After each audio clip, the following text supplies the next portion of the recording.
So that being said, I said you might have findings on blood work that are functional deficits or functional issues. What things are we looking for? So, of course, we've talked insulin, testosterone. That is by far and large the two things that are going to be most glaring, most important, in quotes, because there's a lot of things that are important.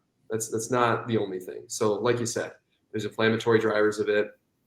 There's all kinds of other types of PCOS, but we talked about this before we even got going on the podcast. It doesn't really matter what kind you have. We always talk about treat patients as a whole.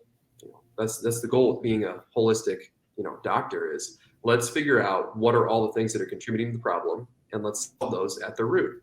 And so high testosterone is not just due to insulin. Like we were talking about, there can be inflammatory things that contribute to that.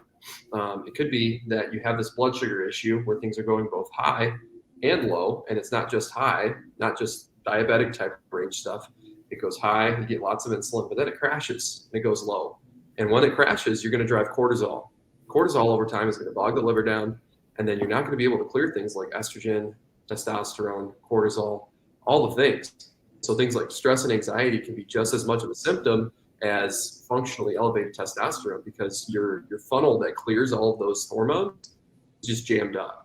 So there's a lot of things that can play into it. So we can't just isolate it to just insulin, just testosterone. There's inflammatory things that will contribute. I've seen gut issues contribute to it.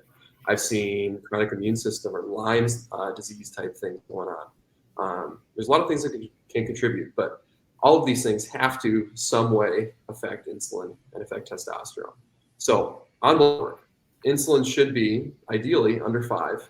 That's not something that if you have just general blood work from your primary care that's typically measured. It's not expensive to add on. You can add insulin on for like $6 or $7 to a panel. So it's a very easy thing to measure. Ideally, it should be under 5.